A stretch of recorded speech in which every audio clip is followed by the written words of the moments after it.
Three, two, one. Good evening, everybody. Welcome to Vikings Happy Hour presented by Lake Monster Brewing.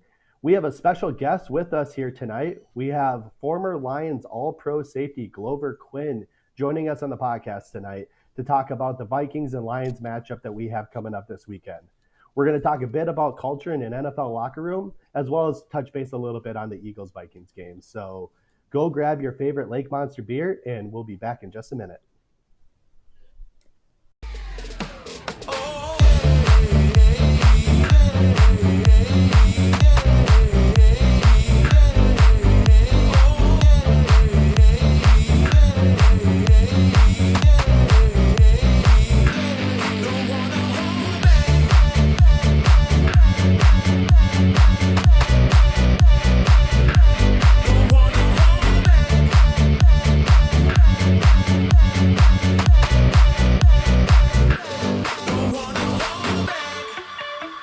Welcome to Vikings Happy Hour, where we mix our favorite beverage and talk of your Minnesota Vikings. Skol!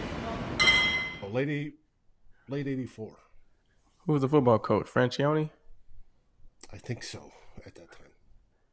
Good evening, everybody. Welcome into Vikings Happy Hour. As I mentioned on the pre-show, we have a special guest with us here tonight, joining Miles and Dave and I. We have Glover Quin, former Lions All-Pro safety, Pro Bowl safety, interception leader back in 2014. Glover, how are we doing today? Man, I'm doing excellent. How you guys doing? Fantastic. Miles? Good. I'm good. Glad to have you on, Glover. Hey, Glad to be here. Glorious in Texas. Always. Always. Can't complain. Not very often. Well, we're excited to have you on. Obviously, we have a fun matchup coming up this weekend with the Vikings and Lions. Obviously, you know that Lions organization pretty well, spending about 6 years over there with them and having some of your best years in your career over there. So, but that was a few years ago. You retired in 2019, I think it was, or 2020. Mm-hmm. What have you been up to since? So I retired after the 2018 season. And, you know, obviously 2020 COVID hit, so you just kind of chilling out for a year. So I kind of started doing some different stuff, YouTubing, just kind of having fun. And that's the cool thing about retiring and walking away when you want to walk away, because you kind of just get to do whatever it is you want to do, right? So whatever I just kind of was feeling in the moment, I was just kind of doing it, just not really committing to a lot of different things, just kind of dabbling into a lot of stuff. And, you know, I found myself getting more and more into like the media as far as photos, videos, and just doing stuff like that. And so I got deeper into photography and videos and stuff like that. And now I started, taking pictures of my kids and their sports and all these different things. And so now I'm just kind of full-fledged into it and just kind of like, you know what? This is kind of cool, you know what I'm saying? Something to do with my time to, have something to do, travel around, take a bunch of photos, do videos. And so that's what I do now. And so I've really been diving into that and other aspects of it, because there's so much that go into it. And so for me, it's just a challenge. A lot of guys, when they leave the game, they're looking for that challenge, that adrenaline rush, that simulation of NFL game day and whatever, all those things. And for me, taking photos give me that. So very cool. That's what I'm doing. Very cool. Love that. I was reading on, again, when I was doing a little background research, I was reading a little bit about how you did well in terms of, following a financial strategy, right? And actually, we talked about this in the show in years past. Actually, one of my favorite, Miles and I's favorite receivers of all time, your former teammate, Ryan Broyles, led with a really good financial strategy there. Have you ever thought about going in and talking to rookies about that and having your head on straight from a financial perspective? So when they do leave the game, it does offer them that opportunity to truly dive into some passion hobbies and things like that? Not really. I talked with one team. I talked to the Denver Broncos one time. I think it was actually during COVID. Um, I think Vic Fangio was the head coach, and he had reached out to me, and I talked to them over like Zoom or whatever. But for the most part, man, the NFL they have all these different programs and people that talk to guys. They come in all the time. They have symposiums. At least I know they used to. There's all types of resources for these guys. And I think for me, at the end of the day, it boils down to the ones that really want to do right and do the right things with their money. They're gonna do it. They're gonna take the resources. They're gonna reach out to people. They're gonna get the right people around them to help them. The ones that don't want to do it, you can talk to them till you're blue in the face, and they're not gonna do it. They're gonna spend their money. They're gonna blow it, and then they're gonna look back and they're gonna regret it. So, I haven't turned down anything, but I haven't actively been reaching out to teams. So, hey, let me come talk to you guys as rookies or whatever. Because, like I say, at the end of the day, the ones that really want to save their money and do things the right way, they're gonna do it. They're gonna find help. They're gonna find the right people, and the ones that don't, they're not. Yeah, absolutely, absolutely. Well, we're going to get into a little bit of Vikings talk here. Of course, we're going to bring in your Lions. Don't worry, but I do want to touch base a bit on the Vikings Eagles game that we just saw on Monday night. Obviously, going into that game, there was a lot of hype around the Vikings, the way we just handled the Green Bay Packers, and offense was clicking, defense played relatively well, and then we went into this Eagles matchup and kind of took one right to the chest there. Specifically on defense in the first half, it looked like Jalen Hurts was pretty much doing whatever he wanted to do. From your perspective, being a former NFL player on the defensive side of the ball, is there any takeaways that you took from that how we can potentially fix what our woes were against Jalen Hurts and that Eagles offense? Well, the thing is, right now, Jalen Hurts is playing with a lot of confidence. He's playing at his pace, his tempo, and he did the same thing against us in week one, right? He's controlling the pocket. He knows where he wants to go. The run game is complementing him. He got some receivers that he can get the ball to, but he also can scramble and get out the pocket. And so when a quarterback can get out the pocket and run and get those first downs or extend plays, it puts strain on your pass rush because now those guys have to have a contained type of pass rush. They can't just go ears pinned back like they're going after an immobile quarterback like we saw Philly do against you guys because Kirk Cousins is not as mobile. So you can pin your ears back and go after him. You do that with Jalen Hurts, you get up the field, he's going to just take off running. And those 15 yards, 10 yards here, 8 yards there, those things start to become frustrating. So now you start doing different things to try to contain him.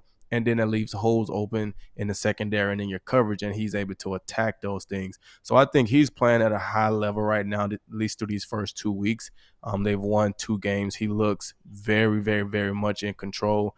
But I don't think from, week in, week out, you're not going to see quarterbacks like that. And so I think you guys, have, generally had really good pass rush, really good solid defense. And so I think on a normal week in, week out basis, you guys should be fine. But when you're playing against those scrambling quarterbacks, you just got to make sure you push the pocket, rush in a contained type of situation. Try to keep Jalen Hurts in the pocket. Don't give him room to run, and force him to throw the ball. Hey, Glover. So when you were in Detroit, you got to see the Vikings' old regime, Mike Zimmer's defense.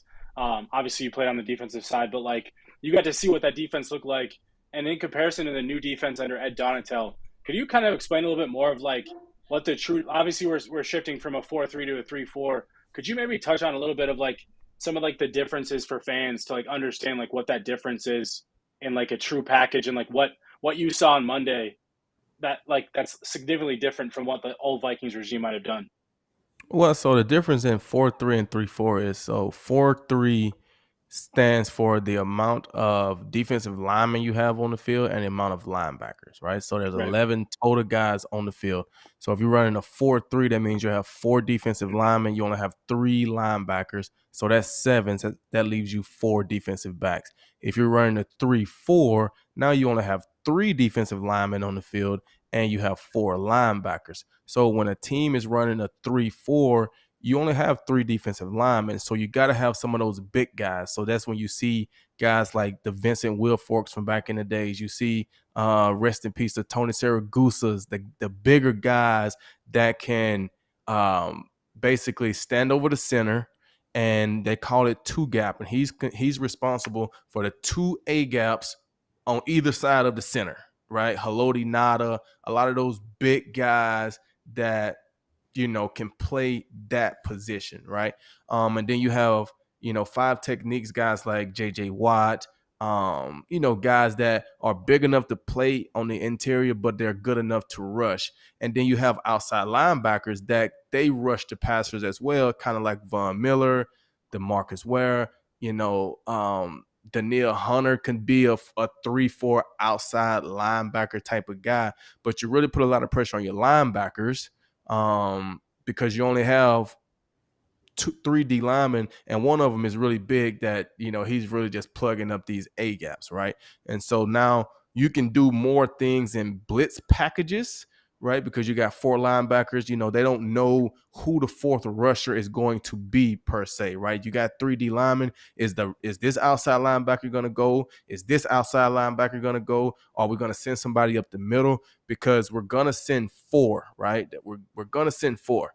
And sending 4 is technically not a blitz. A lot of people see a 3-4 and think just because you send 1 extra guy, you send it, it's a blitz. No, a blitz is when you send at least 5 guys. So if you're in a 3-4, 2 linebackers have to go for it to be considered a blitz.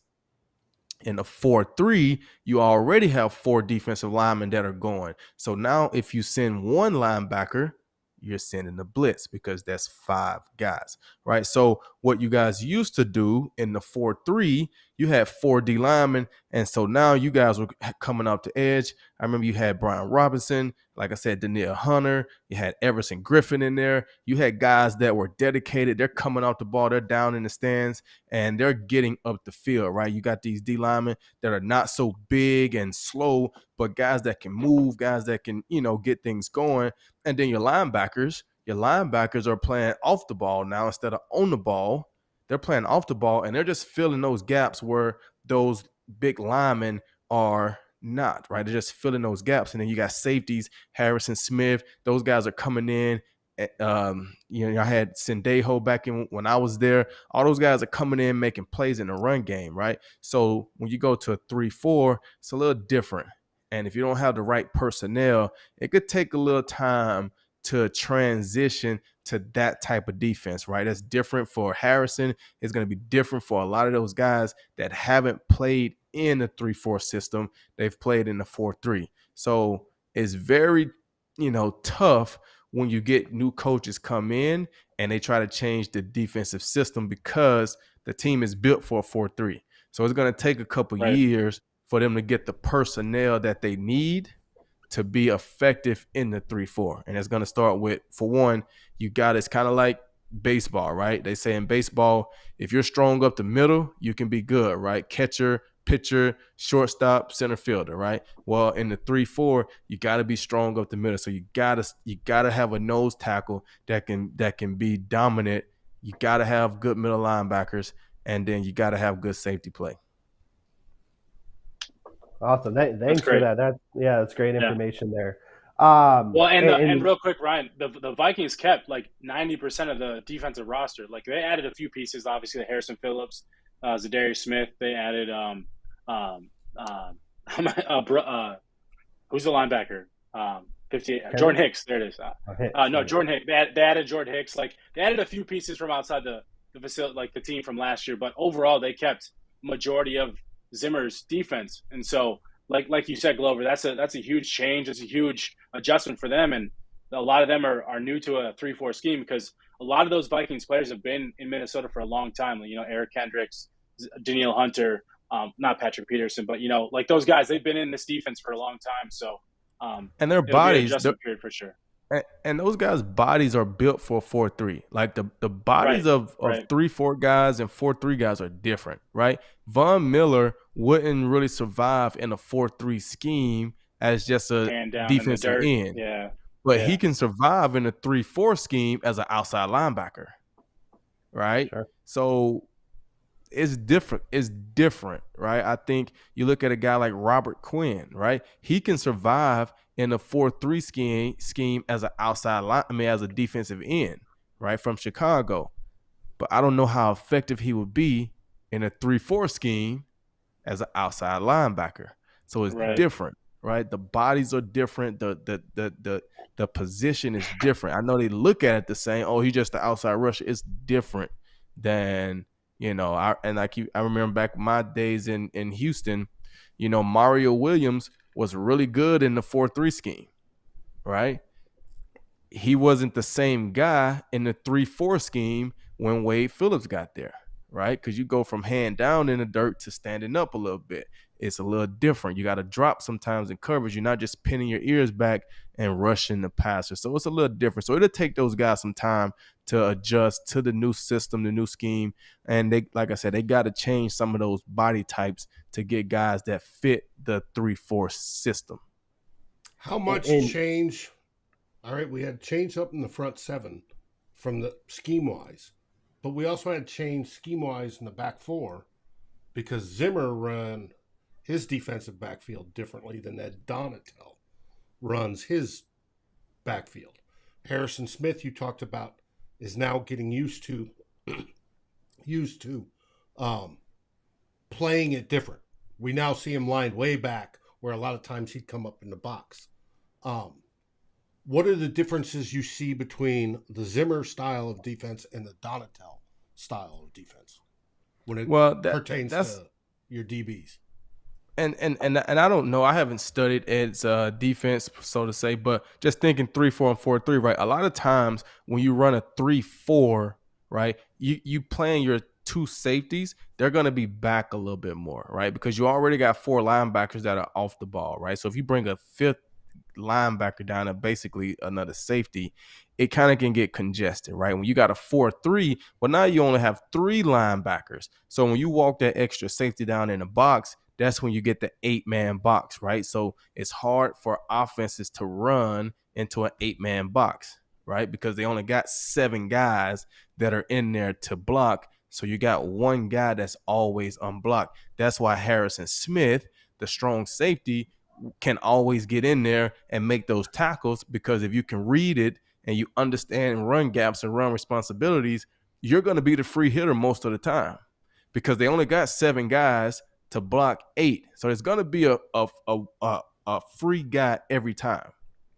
And if you see it fast enough, Harrison made a living running through those backside gaps, making tackles for losses. Now when you go to 3-4, you move those safeties back. So now they're playing more probably quarters, more cover 2, things like that. So now Harrison isn't in the box as much. So now he's back in space. And, this is probably year 10 or so for Harrison. So I can't sit here and say that he's probably at the peak of his speed when he was, in his prime. So when guys get older, they don't necessarily want to play in cover 2 and cover 4s because it's a lot of space back there. They want to move down in the box so they can use their knowledge, see the run gaps, be effective in there, right?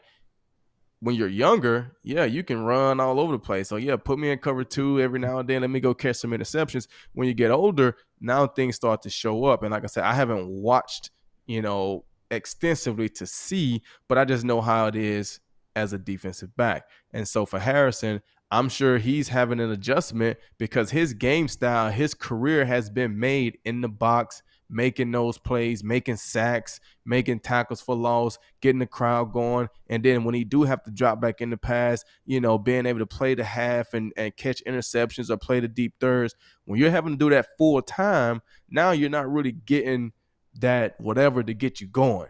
Those tackles for losses that get you going, they're just getting down in the box and getting dirty. They kind of get you going.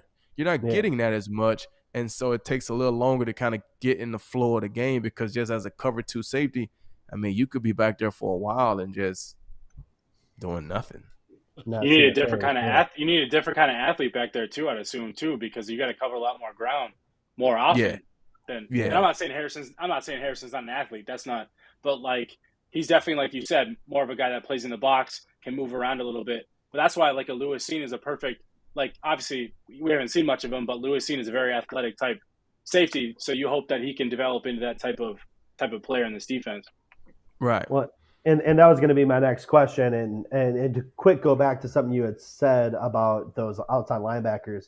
We're seeing that. We're seeing that some of these guys are having to drop back. I mean, I think there was a play last week where we had DJ Wanham trying to guard Devonta Smith in coverage, and you just can't have that. Like that's just a recipe for disaster. But to go back to that, and it's actually a comment that came in with our listeners here live, is that one of the commenters had said, Brian Asamoah and Lewis Cine, we need to get them in the game because they provide a little bit more speed. So when you talk about the middle guys, right, you talk about the up the middle, so the nose tackle, the linebackers, and the safeties, and them needing to is more speed, even if that does take away a little bit of the quote-unquote thumper mentality that you see like a Malcolm Rodriguez have, important in a 3-4 for them to be effective in that role? Well, the thing is, having more speed in the secondary with your safeties, because safeties, you're going to have to cover a lot, right? You got to cover a lot, because when you're playing quarters and you're playing cover two, the safeties are basically responsible for number two. So when they go these slot formations or these formations where they got these wide receivers, they go vertical. The safeties are on those guys, right? They go running across the field. We saw you guys hurt Green Bay with this in week 1. Justin Jefferson goes up and he just runs all the way across the field, run past one safety, the backside safety doesn't see him, run past him, catches a deep pass out across the field, right? So those safeties are put in situations where they're having to chase these fast wide receivers, right? So if you're not getting pressure on the quarterback, you put a lot of pressure on those safeties. So having cover safeties benefits you in, when you play in a 3-4, right?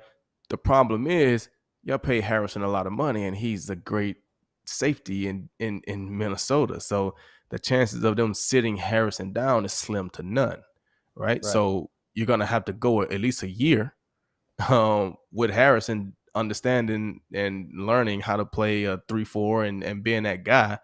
And then if it don't work out, they may look for a trade or something like that. But, he's been the face of the secondary for a long time back there, and they paid him a lot of money. So he's going to be there. Yeah, absolutely. Last question I have on the Eagles game. I know we haven't talked a lot Vikings Eagles. We talked a lot more, technical coverage stuff, which is great. And again, it's going to help us all learn how to watch the game a little bit better. Kirk Cousins this game, and Kevin O'Connell took blame for the offensive issues that happened this game. But it did seem like when we look back at the All-22 that he did scheme up a pretty good game. Kirk might have been a little bit more laser focused in on forcing the ball into certain situations, like you had alluded to earlier, because of coverage, because of blitzing that was coming in. From a defensive back perspective, again, you had you're an interception leader back in 2014, so you're used to getting a lot of interceptions, right? When Darius Slay was on another level, right? Mm-hmm. What goes into your mentality as a defensive back when a quarterback is playing, I guess flustered is probably the best word to use, and getting in his head? Do you just get this kind of confidence about yourself that I am going to get this? I mean, he came up with 2, probably could have had 3. What goes into your mentality as a defensive back when you see a quarterback playing like that? Well, it's not necessarily just a quarterback playing like that. You are in a groove, and the groove comes from 1, you're comfortable, you've been at home. It comes from 2, your film study and your preparation is matched with what you're seeing actually on the field, right? So you've studied Justin Jefferson, and now you're on the field with him, and what you studied and what you prepare for is happening. So you got a good feel for what he wants to do, what he likes to do. But then on top of that, my D-line is getting pressure on the quarterback. So now I got a good feel for what they're trying to do, but the quarterback is not comfortable. He's throwing the ball up. So now you just kind of start to feel your vibe, right? Then you're scoring points. So now you know they're going to be throwing the ball, right? So we don't have to worry about the run. We dialing up more blitzes, right? So now I'm going to play off coverage. I'm going to play off at about 8-9 yards to give myself some time. So now I can see Kirk. I can see where he want to throw the ball. And there's times that he's breaking on the ball and Justin Jefferson isn't even looking for the ball because Kirk know the blitz is coming. So he's throwing it. Slay sees the ball come out of his hand. He's going to make a play, right? So that's what happens when you become one-dimensional. And you look at the game, Dalvin Cook only had, 6 carries? Yeah. They didn't run the ball, right? But that's what happens when you come off of a game and Justin Jefferson have 9 catches against Green Bay for 100-something yards, 2 touchdowns. Now you start to feel yourself. Oh, we got to make sure we're getting Justin Jefferson the ball, and you go away from the run game. You put a lot of pressure on Kirk Cousins. Next thing you know, you fall behind a couple scores, and now you can't run the ball, and the defense has got you in a situation where they can pin their ears back and go and blitz you, and Kirk Cousins don't want to run. So now he's getting scared in the pocket. He don't want to hold on the ball, so he's letting the ball go. It's easy pickings for DBs. So you guys, Dalvin Cook, just like the Detroit Lions, DeAndre Swift is the guy that makes the offense go, right? You got to get him the ball. You guys got to get Dalvin Cook the ball. You got to let him run the ball. He's an explosive athlete, and when you have to respect him in the run game, it's only going to make things better for Kirk in the play action game, and it's only going to make things open up more for Justin Jefferson and Adam Thielen out in the route progress. Absolutely. Well, Glover, Ryan, can we jump into the game this week? So obviously the Vikings playing the Lions. A big reason why we got you here, Glover. But like, can we talk a little bit like what areas do you see? Because obviously, like Detroit, this isn't the same Detroit team that we've seen the last couple of years. This is a new revamped team. You know, Dan Campbell seems to have the team in a really good place.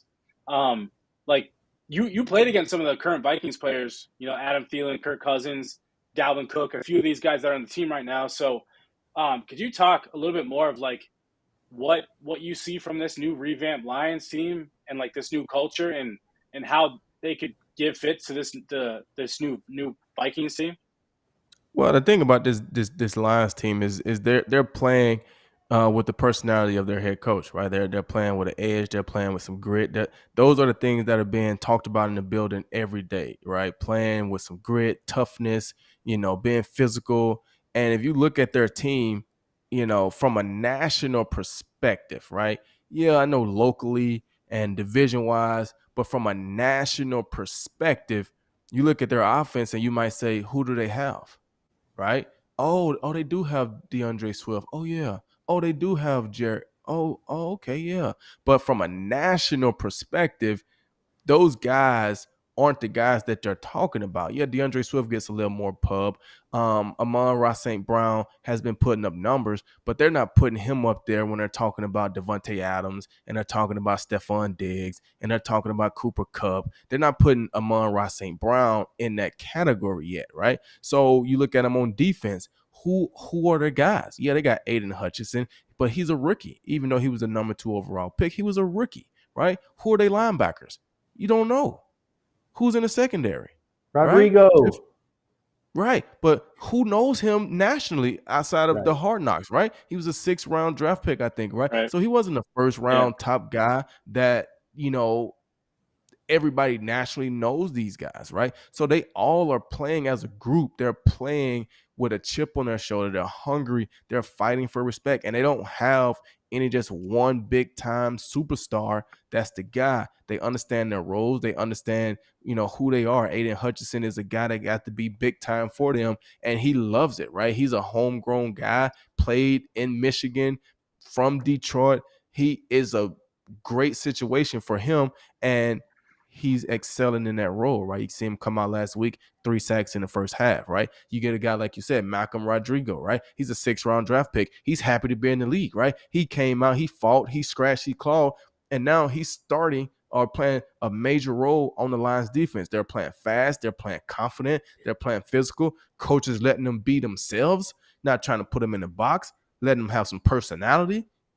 All that stuff is fine when you're winning, right? When you're winning and you're doing things the right way, hey, man, be yourself. Be relaxed. Have fun. but let's take care of our job and let's win football games. And, they came out the first game and they didn't get the job done, right? But I think we're going to see later on that Eagles team is a really, really, really good team. And the Lions played them close, gave us some points, but they did okay. But I think you will see when they're playing against a lot of the teams on their schedule, they're going to end up winning a lot of those games. And by the end of the year, we probably still are going to be saying, who's the superstar? Because it's going to be spread out.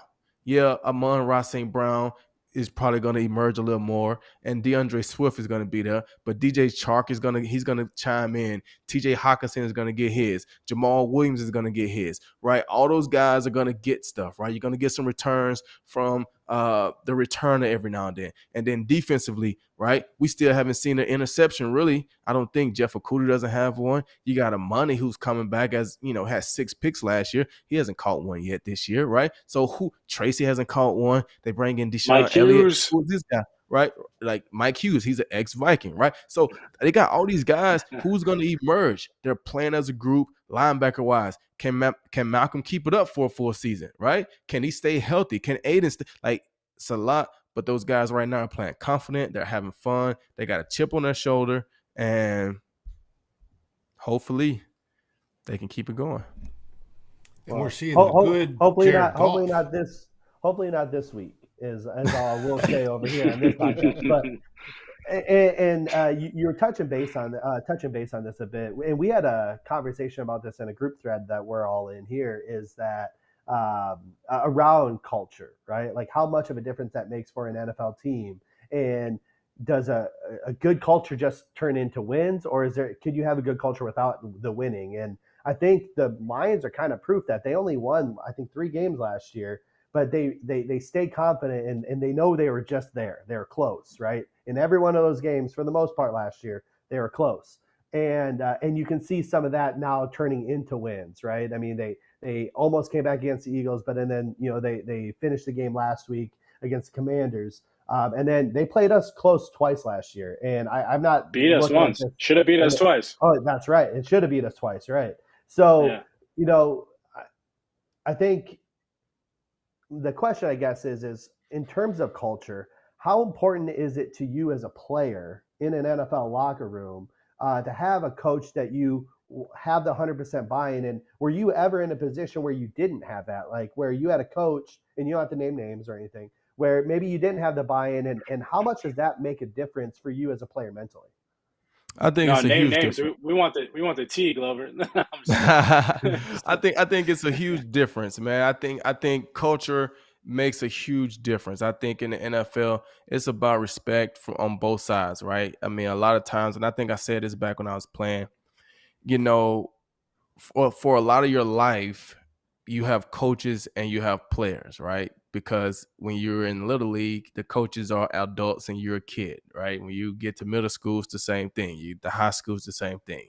And kind of in college, is almost, when you get to the NFL, it's a different mentality, right? Now it's coaches and players, but now we're business partners, right? We're men, right? Your job depends on how well I do my job, because it's a lot easier for them to replace one coach than 53 players, right? So we're business partners. So now there has to be a respect factor. I need to respect you. You need to respect me. This is what it is, right?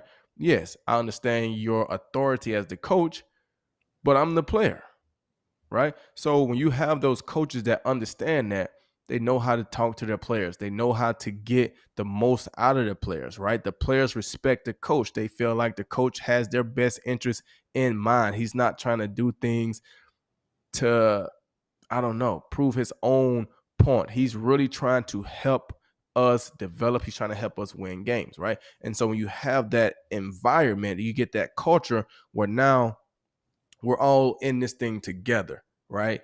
We're 100% behind the coach. We feel like everything that he does, is gonna work. We like it. We vibe together. When you got the right athletes, you get the right scheme, that's probably gonna lead to some wins. When you have a disconnect with the coach and you don't feel like the coach cares about you, you don't feel like he respects you, He don't talk to you like he care about you. He don't talk to you like he respect you. Now you got a disconnect, right? So now there's things that the coach may ask you to do, and you may do it, but it's a difference when you're doing something and you really want to do it, and you're doing something just because you got to do it. It's a difference. You don't want to get yelled at. Right. And I understand, yeah, this is your job, yada, yada, yada, but there's a difference. And so I just talk about, my 3 coaches that I had in Detroit, right? Jim Schwartz, when I first got there, was a good guy, cool coach, right? But there was some people questioning certain things, right? And then he was kind of on the hot seat, right? So now he might go from that last year, and I don't know how he was prior to when I got there, but when you're kind of on the hot seat, you kind of take this approach of, I want to do it my way.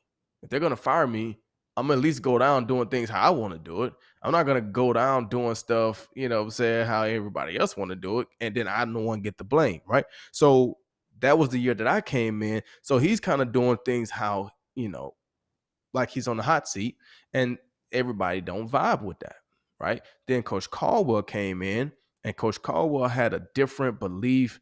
He had the ability to make you feel so great that you were willing to just run through a wall for him, right? You wanted to go out and play your absolute best because you knew he really cared about you, and he was really trying to do everything he can to help you be successful, right? So that's when you hear them talk about these guys that do anything for their coach. They run through the wall, and then you hear them talk about guys that lose the locker room, right? So when Coach Patricia got there, all the respect went out the window. He comes in, he's talking down at the players, talking down on the city, saying you don't know how to win football games. You're not real football players. Calling Slay, you're not an elite player. Talking to Stafford like he's a kid. Like, you didn't come in and earn the respect of your team.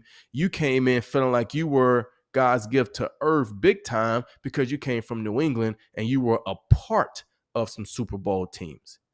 That doesn't mean you didn't. I mean, you won a Super Bowl, but you were a part of a team, and you had an all-time amazing great quarterback and an all-time amazing great coach. So the things that you see in New England works in New England because you guys were winning, and because Bill and Tom had been there so long that they had a relationship. So the way that Bill can talk to Tom, you see that it's like, oh, Bill always goes at Tom. Yeah, they had a lot of relationship. They got a lot of games. They got a lot of back and forth. They respect each other, right? So Bill can set the tone with the whole team by how he talks to Tom. You don't have that relationship with Stafford. So you can't come in and talk to him like that. You got to build that relationship so that we know, okay, we vibing on the same wavelength. And when you don't do that, now guys are mumbling and grumbling, and they don't want to do this, and they're not buying in. And so you don't get the wins that you say you won't, but you're not doing the things to get the respect of the team. Now you're just getting everybody out of there. You get me out of there. You get Golden Tate out of there. You get Darius Slay out of there. You get Quandre Diggs out of there. You get all these guys that were the guys, the leaders. You get them out of there. Why? Because, well, they still speaking Coach Caldwell's language. Well, these are all Pro Bowlers. Like, these are all Pro Bowlers, man. You're not getting rid of like just some you're getting rid of good football players. Why? Right. So you can bring in guys that you can mind control to do the crazy stuff that you want to do, and it just didn't work out for you. Yeah. Well, I think we both are coming from our coaches, right, that maybe had done that, and I think both of our teams are on the right path with these new head coaches, which is good. Let's go into the game this week. I know we've done a lot of talking here today. We haven't really talked a lick about the game this week yet. So let's dive into that just a bit here. So obviously Lions are, coming in. They're hot. The offense is blazing hot from what it seems like, right? Why don't we dive into maybe some of those matchups? And the first one I want to talk about is Amon-Ra St. Brown, who you had kind of spoken about a little bit earlier, against our DBs who either young or we got Patrick Peterson's aging, right? And Amon-Ra, he caught fire since that game-winning touchdown catch against us last year. Ever since then, he just has been, I mean, if you want to talk fantasy perspective, he's been like a top 5 guy since that moment in time. And he continues to produce week in and week out. He calls out everyone who I saw a little article today that he called out Diami Brown for the Commanders because he was drafted before him and I don't think he played a snap against them last week. So let's talk about the offensive matchup here. Amon-Ra St. Brown against our DBs, DeAndre Swift against our linebackers and defensive line. Who's got the edge? What are you looking out for from that? And do you think the Lions are going to keep up that momentum, or do you think that this defense can slow them down? Well, Amon-Ra St. Brown is playing at a high level right now. I mean, he just tied an NFL record, 8 straight games with 8 completions or more. So right now he's out of his mind, and he has that type of confidence. He doesn't feel like anybody in the league can guard him and stop him. That's just how players feel when they get into that groove. And he especially don't feel like a slot corner can, because he does a lot of work on the inside. Yeah, they move him on the outside. They do a lot of different things with him. But the slot corner is typically the third corner on the team, right? The top 2 guys generally play on the outside, and then the third guy generally plays inside. Now, there are times where your third corner is better on the outside, and one of your first or second corners can move into the inside and play, right? So you may get a situation where, you go nickel and you're not going against the third guy in the slot. You're actually going against the second guy because the third guy was better on the outside, right? But so for the most part, Amon-Ra St. Brown doesn't feel like anybody can cover him. So I don't care who you guys put on him. I don't think he feels like he can be stopped. That doesn't mean that he won't be stopped, but I don't think he feels like it. I don't think we'll see Patrick Peterson on him. I don't think Patrick Peterson at this point in his career is at the point to where he's still traveling and shadowing guys. At one point, he would be in the slot. He would be outside, left, right, things like that. I don't know if he's still that guy, right? I haven't looked extensively, but I do know I saw the guy from Green Bay run right past him in week 1, and it didn't look like his hamstrings had warmed up yet, right? So that's just a part of it. I think Patrick Peterson is in year 12 or 13. I know he's been in there for a while, so he got a lot of miles on the body, right? So I wouldn't expect him to travel with Amon-Ra St. Brown. So you can look for Amon-Ra St. Brown to continue to put up some of those numbers. I think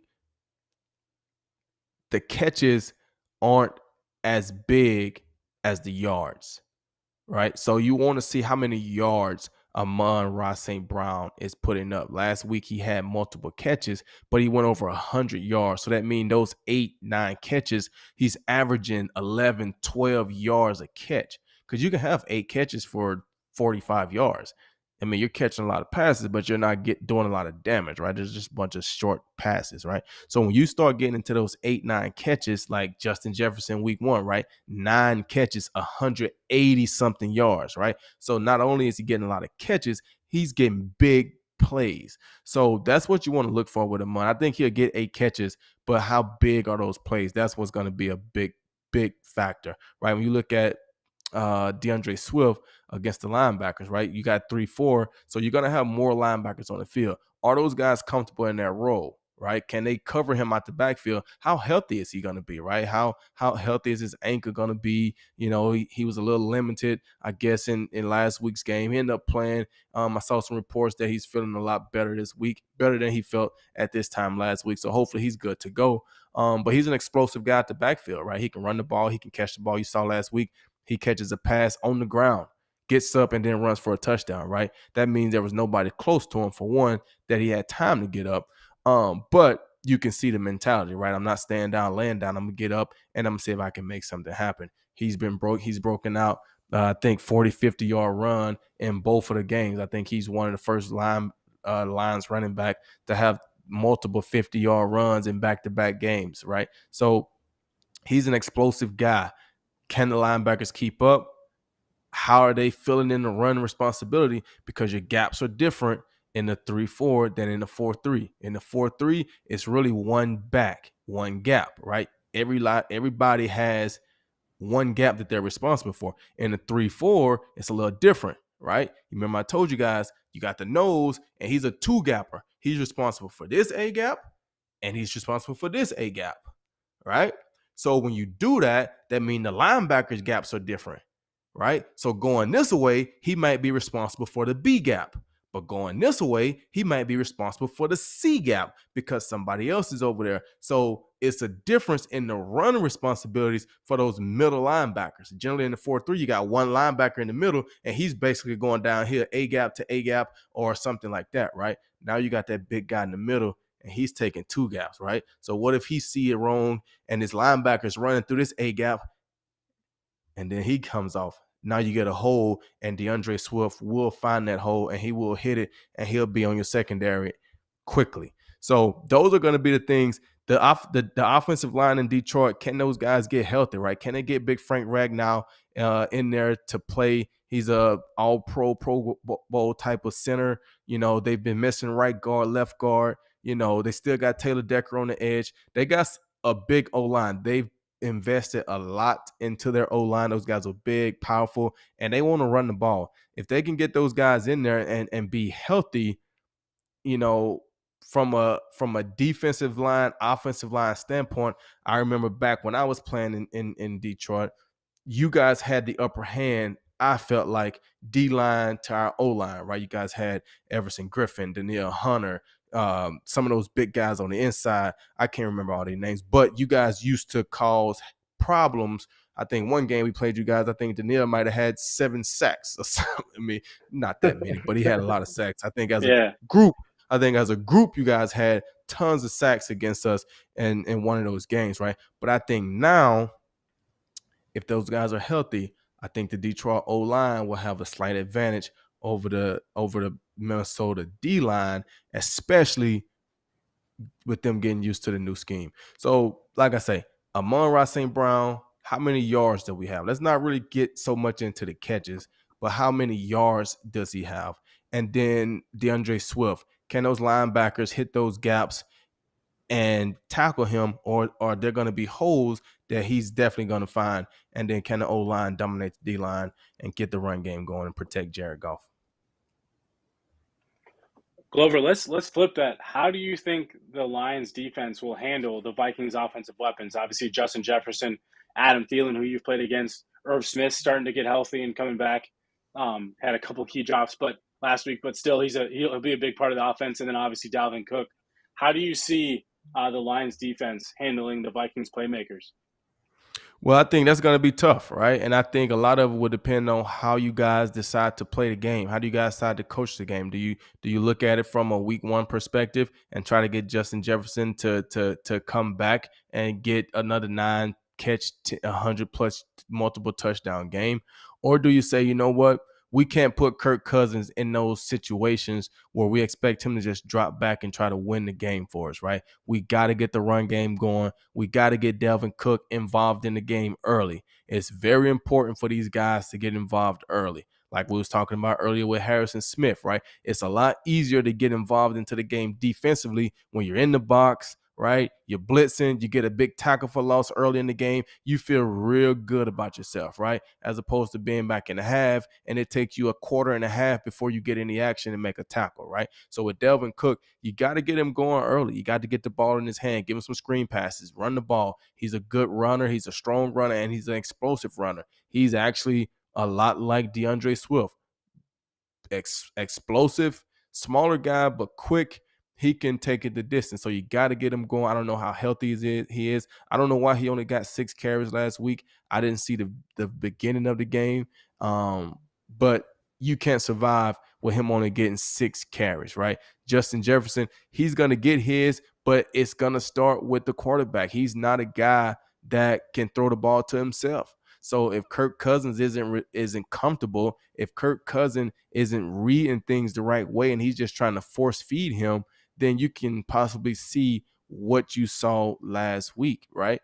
The thing you're going to see I'm looking for is Darius Slay played a lot of off man on Justin Jefferson, a lot of off man, giving him time to do his little moves or whatever, but you're playing a quarterback and you're playing that wide receiver, right? So I want to watch and see, are the Lions going to be pressing up on Justin Jefferson? Because when you press him, he's harder to cover because he's very good off the line, and now you're not in a position where you can see the ball. So now Kirk Cousins can hit you on the back shoulder phase. He can hit you on the deep ball phase. He got slant routes. He got a lot of different things. When you play off, you take away some of his ability to get open, because now all those moves don't matter. I'm 8-9 yards off of you, right? So how they gonna do that? How they gonna? I don't know if they're gonna match up like they did with the Eagles did. You know, Slay was on Justin's side most of the time, right? If he was in a slot, Slay was still on that side. If they were in man-to-man, Slay probably was on Justin Jefferson. I don't know how Detroit's gonna do. I don't know if they're gonna match up. I don't know how healthy Amani's gonna be, right? So if they got Will Harris and Jeff Okudah in there, Jeff Okudah cramped up last week, so I don't know if it's gonna be the same. I don't know how they're gonna play it, but if they don't communicate, they can get hurt big time, because Justin Jefferson is a big threat wide receiver, and Adam Thielen can control the game underneath and keep the chains moving. Like you said, Irv Smith is coming along, tight end. Those guys can always hurt you. He's not a guy that you go in and make a game plan that we got to stop this guy like y'all used to have when you had Kyle Rudolph back in the days. You had to have a whole game plan for Kyle Rudolph. I don't think you have to have that. Yeah, you had to have a game plan for Rudolph. Rudolph could affect the game. Yes, early in his career, he was one of those guys where you had to have a game plan for Kyle Rudolph. You had to. That's cool to hear. I always just viewed him as this slow-ass guy that can't get separation but can win a jump ball. You must have called him at the end of his career. You must have called him at the end of his career. Well, we've been around a minute, but that's funny. You're right, though. It's what have you done for me lately? And we caught him at the beginning and on the end. And that's probably what we remember. So, right. I mean, Kyle was a big guy that could do a lot of different things. Real quick, Ryan, do you think Glover? Because you talked about Darius Slay playing off man against Justin Jefferson. That a big part of the reason he could do that is because their pass rush and their defensive line could exploit the Vikings offensive line. Do you think Detroit has the ability to do a similar thing so that they could play that type of defense against a Justin Jefferson? I think so. I mean, you look at what they did last week against Carson Wentz. They lit him up in the first half. Like I said, Aiden Hutchinson had 3 sacks in the first half. You know, you had one of the outside linebackers got in and had a sack, forced fumble for a safety in the first half. You know, Rodrigo. Those guys are blitzing and they're hitting it hard, right? They're coming downhill fast and they're getting in there. So it's a copycat league, right? Everybody saw what happened on Monday Night Football. That's the thing about it. They didn't play on Sunday at noon in Minnesota or 1 o'clock in Detroit, right? They didn't play the game where half the people only saw the highlights. No.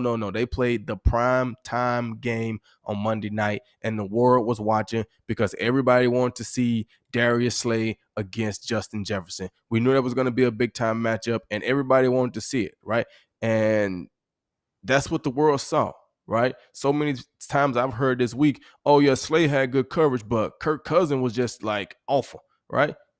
That's what the perception was. So Kirk Cousins, everybody saw it. And it's a copycat league. So I guarantee you Detroit came in Tuesday and it's like, hey guys, if it's not broke, let's not fix it, right? Hey guys, let's see if they can pick up the same blitzes that were getting them last week. Teams will do that. They'll come in, say, hey, man, this blitz right here just kept killing them. All right, we're going to put that in our package. You know what? We got a blitz called Spider where we hit the A gap. So this week in Spider, we're going to let them hit the B gap because this B gap route was killing them last week. Whatever it is, right? They'll adjust a defensive play to fit the blocking scheme to see if they can have the same effect that the Eagles had. So if they don't fix that and they can get pressure on Kirk Cousins, they are definitely going to do that. And obviously, if the Lions can score early and they can take Delvin Cook out the game, far as not being able to run the ball, then it's going to be even tougher for you guys. So I think the Lions got the ability. They don't have necessarily the horses I think that the Eagles have up front with Fletcher Cox and Hassan Reddick and some of those guys. But I think Aiden Hutchinson is a great pass rusher. Michael Brockers is in there. I think they got some guys that play hard that they can get in there and cause some pressure on Kirk Cousins. Yeah, yeah, and I was gonna say the same. Like, you know, I think Detroit's D line is pretty strong, actually. You know, again, going back to your point earlier, a lot of like not household names, even like Aleem McNeil. You know, he can play some ball, right? Like, there's some guys that can play, but I do think that our offensive line is going to put up a much better showing than the Commanders' offensive line put up this week. So I think both sides are going to be in for a good battle, is what I'm saying. Let's dive in. We're hitting to the top of the hour, and I know we want to be conscious of your time here, Glover. So we're going to go into what we call our lightning round. I know we sent you the notes. I don't know if you necessarily know what this means, but we're just going to go through a bunch of just different questions. You're going to do, high, low, or over, under, I should say, and then buy, sell, and then we'll do some predictions, and then we'll get out of here. That way you can get back to your night. But so we'll try to go quick. I'm going to ask a question. I'm going to have both of you two answer it, and then I'll give my own insight as well. Dave, you join in on this as well. And Dave, can you kind of keep track of kind of where we're at with things? I didn't do that last week, so typically I guess that's Matt's job, not mine. But and then we'll kind of go from there. So let's hit up this lightning round. Dave, you got that music? Let's do it. All right. So, all right, we're going to start with over under here. So you talked about yards with Amon-Ra St. Brown versus catches here. So I'm going to go into yards here. Over under 90 yards because he's averaging about 90 a game, and 1.5 touchdowns this week. I'm going to go with the over. Do you think he gets over 90 yards, and you think he also goes over on touchdowns? I think he'll get the over in in yards. Not real sure about touchdown. I think he'll have one. I don't know about 1.5. I think he'll have one. But I definitely think he'll have over 90 yards. All right. Miles? Yeah, I agree with that. I think he'll have over 90 yards, but I don't think he'll have more than two touchdowns, basically. More than one touchdown. Dave? Yeah, he's going to. Our run defense is not as stout as I hope it'd be. Well, man, I really hope he does, just because I do got him in some fantasy leagues. So, but honestly, I actually don't think he does this week. I think we do enough to scheme specifically against him. I'm calling bigger games for Chark and Reynolds and some of those other guys this week. Real quick, Ryan, real quick, I do have to jump. Glover, I just want to say thank you so much for coming on. It's been great having you and learning so much about you and the team, and so really appreciate that. No problem, man. Thank you guys. All right. Let's keep it going here, Glover. So DeAndre Swift, 125 all-purpose yards. And again, he's averaging about 130 right now. I'm gonna go with the under. I'm gonna go with the under. I don't know. Ankles are tough, man. They could be feeling good right now. It could be, all it takes is one tackle. I don't think he had over 125 last week. I think he had a big run, a couple passes, but he was effective, but I don't think he went over 125. So I'm going to go with the under. Okay. All right. Dave? Let's go. I agree. Let's go under. Yeah, maybe we get lucky. Amon St. Brown's going to kill us, but DeAndre Swift we contain. Yeah, I was going to hit up the under as well. Again, I got him in a few different leagues, so I hope he does well at least. Not enough to beat us, but I hope he does enough to get my fantasy team continuing to go well here. Perfect. All right, we're going to switch to the offensive side of the ball for the Vikings here. Dalvin Cook, you talked about how important it is to get him going. He's averaging about 100 all-purpose yards right now. 100 yards, over, under. I'm going to go under. I think they're going to try to get him the ball early, but I think the Lions defense will be ready for it, and I think he'll have more, obviously, rushing yards than I think passing yards. I think he'll have 70 yards rushing, but I won't give him 30 yards passing, so I'm going to go with the under. Dave? Going over. He's going to bust one. And, Glover said earlier, he has the capability of, he hits the secondary, he can be gone. And all it takes is one big run, and that pushes him over. I'm going to go over. Yeah. Kevin O'Connell talked about the need to get him more involved and get him involved early. So unless Detroit's got it schemed up against him, he's going to bust. And he's going to go over. See, I agree with you a little bit here, Dave. Not to be a homer here, O'Connell talked about the importance of getting Dalvin the ball a lot more here at that press conference here today. Glover talked about how important it is for Dalvin to get involved in this game. I think we saw the mistakes of last week and only getting him those few touches, and we're going to rectify that a little bit. He'll break one, maybe two big runs. I don't think it's much over, but I think it is over. All right, last one here. Justin Jefferson's are averaging about 11.5 targets per game. Do you think that we continue to heavily target him? 11.5 over under. I'm going under. I think Kirk tried to force feed him last week, and I think the coaches this week are hitting on, hey, we can't just force feed him the ball. We can't just do this. We have other guys. We need to get Dalvin involved. We need to get Thielen more catches. We can get Irv the ball. We can't just force feed the ball to Justin Jefferson. So I don't think he tries to throw it to him 12 times this week. I agree. Yeah, I agree as well. I agree. All right, buy, sell here, Glover. Vikings, they were in the driver's seat to win the NFC North. Do you think that's still the case? How were they in the driver's seat after 1 week? Well, you know, they beat the reigning champs. They beat the reigning champs. I know it's a new year, but they beat the champs. Who do you think's going to win the NFC North after 2 weeks?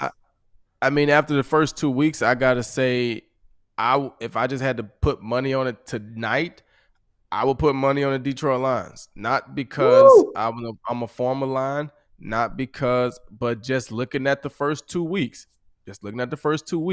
I think what we saw from Minnesota last week, I think that gave a lot of people a blueprint of how they can beat Minnesota. I really do. So we'll see how it plays out this week. You know, Chicago hasn't shown much. You know, Green Bay shown that they're not the, unbeatable team that they've been in the past. So right now, just after 2 weeks, I think the team that if people were just picking based off of what they've saw from the 2 games, they probably would say the Lions are the favorite. Now, people probably go with Green Bay because they've done it for so long and they still have Aaron Rodgers, right? And then some people will go with Minnesota because on paper, Minnesota probably got the most complete team that people can say Minnesota's that team, right? They still got Thielen, they got Justin Jefferson, they got Delvin Cook, right? And we talked about the Lions not having the national names, right? You guys got national names: Delvin Cook, Adam Thielen, friggin' Justin Jefferson, Harrison Smith. Like, you guys have guys that nationally people will say, oh, yeah, I know those guys. Oh, they're good. I'm going to go with the Vikings. But just looking at how they've played the first 2 games, that's the key. I think the Lions look like they are the team that will be in the driver's seat. Lions, I think, have scored more points than any team in the NFC North so far. I mean, 35 plus in both games. I think in the league they've scored the most points. Maybe Buffalo. Maybe Buffalo, but that offense is something to be reckoned with. But I still think the Vikings got this. Okay, we'll see. But hey, I'll DM you later, and we'll maybe do a side bet or something. All right, Detroit's offense. We just talked about that. Buy, sell on Detroit's offense. Do you think they're going to keep this, 30 plus points a game, week in and week out up? 30 plus. You know what? It'd be very difficult for me to, And obviously that's a stretch. 30 plus is a lot for right. That's what I was about to say. That's what I was about to say. One offense in the league. Do you buy that their offense is here to stay though? Right. I think their offense is here to stay. I predicted the score for the Lions to have 24 points this week. So I think the streak of 30 plus, 35 plus will probably end, but I still think the Lions get in the end zone 3 times and they get a field goal out of it.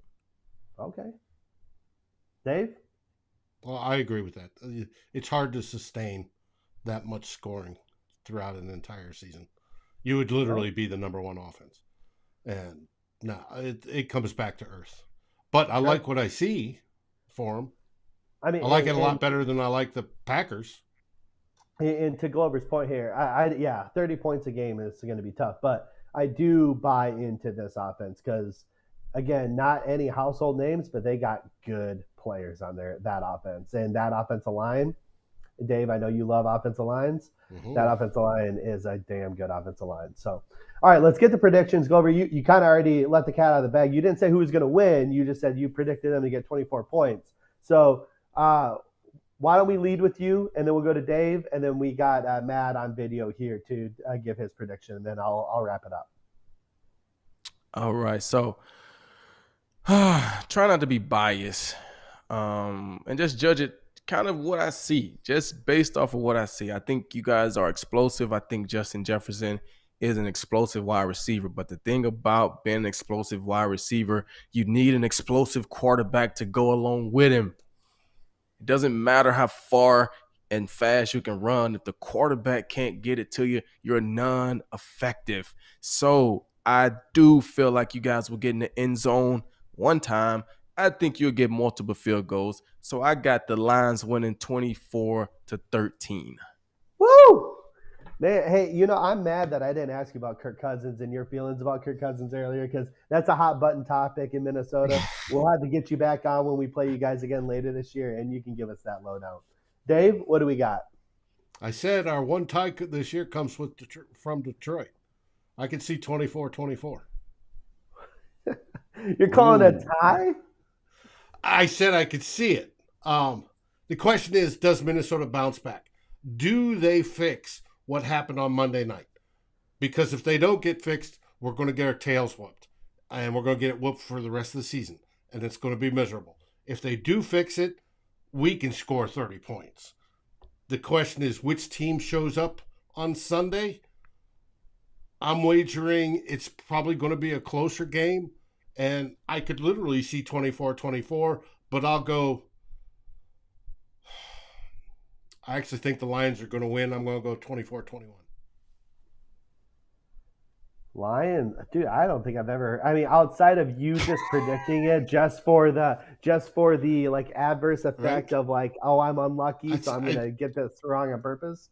Now there was so much that went wrong on Monday night that just has me extremely worried. All right. Hey, I totally understand the concern there. You want to pull Matt's up? Yeah, let's do that. Hey, Vikings Happy Hour. It's Matt here. My score prediction for the week, I think the Vikings come back. I think they have a strong performance at home, if last week was any indication. I think they pull off a pretty convincing win, 35-21 over the Detroit Lions. Look for Justin Jefferson, Thielen, Cook to get all back on the same page. Thanks, Matt. And I hope I'm wrong. I hope Matt's right. Yeah, I agree. All right, so I like to look at the Vegas betting lines here because they're never off usually that much. They were off big time last week against the Vikings and Eagles, but I'm going to call for a Vikings win. They're 7.5-point favorites, I think, at last time I looked. I don't think it's going to be that much. I'm going to call a 34-31 end of game field goal win for the Vikings. And again, I like both these offenses. I don't love either of their defenses, but I do like both these offenses. Glover, if you were on the other side of this, defense here right now, I'd probably maybe call it a little bit different because you're a hell of a player. But as of right now, I think that our passing game can give that defensive backfield a little bit of trouble. So I'm going to call a 3-point favorite here for the Vikings. So, all right, Glover, I appreciate and I agree. I agree. You guys have the receivers that could really give that young secondary fits. Like I said, I think the biggest thing is you guys are driving a Bugatti and you putting 87 gas in there, man. Kirk Cousin be the guy that can be explosive, right? Can he? Because like I say, doesn't matter Sunday, how good. Yes. You know what I'm saying? Every If Sunday, they're getting pressure on Kirk, and he feels uncomfortable, no, then he goes into bad Kirk. Yeah. You know, so that's what it is. They may not feel like, no, we can't just go one-on-one and shut down Justin Jefferson and Adam Thielen, but we can get to the quarterback. And if we can do that, then that's going to slow those guys down. Sure. Hey, I totally get you. We've had a lot of discourse on Kirk Cousins over the years. Mm-hmm. You know, is he turning a corner? Is he not? You know, half the fan base. If you came in on Vikings Twitter right now, Glover, it's 50-50. You're either a Kirk stan or you're a Kirk hater. There's no in between. I'm one of those that are in between because I don't think he's dog awful, but I also don't think he's great either. But you know, there's things he does well. He plays within a system well. Great system quarterback.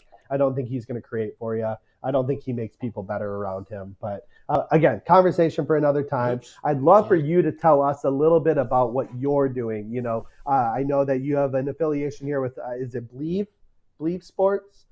Tell us a little bit about a BLEAV Network. So I'm just doing a podcast, Believe in Lines. You know, they have this podcast platform where they are, you know, basically getting a lot of former players from different teams involved and just, you know, doing podcasts about the team. So they asked me if I wanted to be a part of it and, you know, be with the Detroit Lions. And it's kind of cool because I just have to get on here and talk, right? You know, they have producers and, you know, I got a co-host and I got all these different things.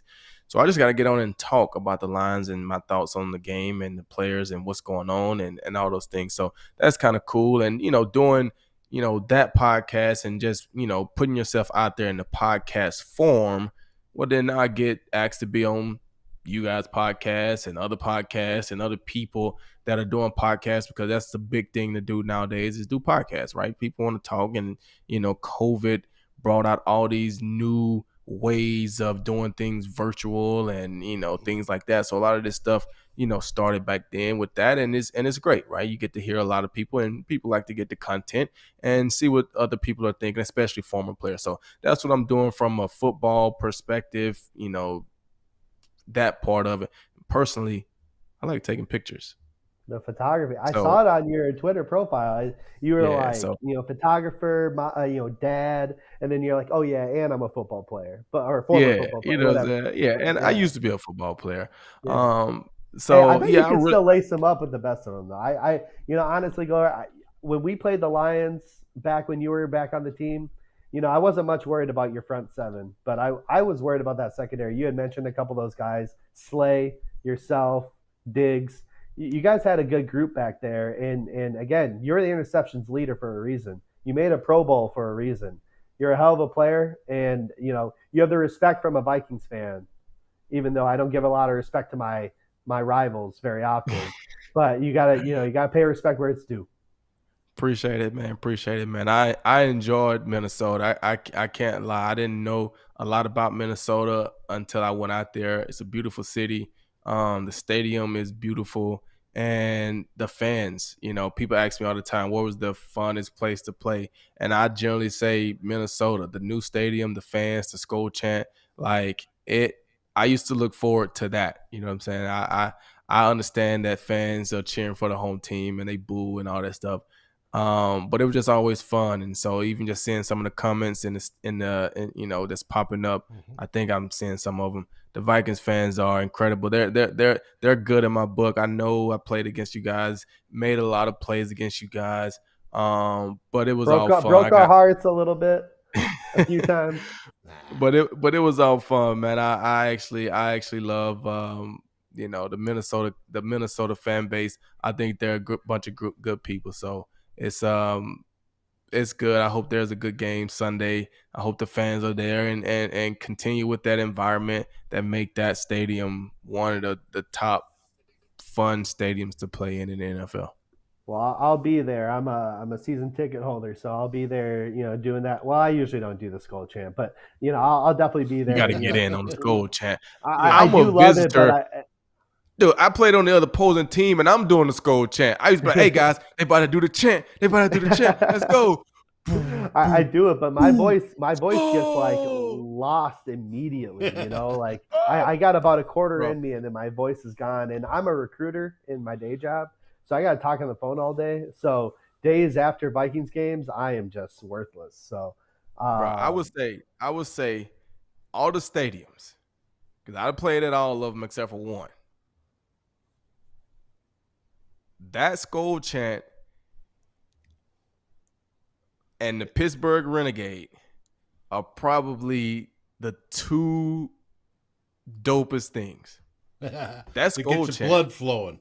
That Skol chant is hard, and the Pittsburgh Renegade is hard. It's like one of those things, like when you're in New England and they're playing Sweet Caroline, like you just get pissed off at that. Like they're just, but when you're in Pittsburgh and they start doing a Renegade, like you're on your sideline, like you're feeling the same vibe. Like, you know what I'm saying? The crowd is doing it for Pittsburgh, but you're feeling it too, right? When you go to Minnesota and they're doing the Skol chant, they're doing it against you, but like you're using it to get you going. Like it's just that type of environment. I love it. Keep it going. Skol, I love it. It's a fun thing. It's great for football. It's a great thing for Minnesota. Keep it up. I love it. Glover, I ask that you stay with us throughout the rollout. I have one short thing I'd like to show you before you go, but we do appreciate you coming on the show. It has been wonderful to have you. We love to talk. The explanation, the difference, 3-4-4-3, all the defensive back scheming and stuff. It was brilliant. And what do we say, Ryan, when we go? Skol Vikings. Skol Vikings. Thanks for watching. Like, subscribe, and ring the bell, and rate us on your favorite aggregator. And a special shout out goes to our partners, the Daily Norseman, where the best Vikings content can be found, and to Lake Monster Brewing, home of the best beer in Minnesota. Skol, everybody.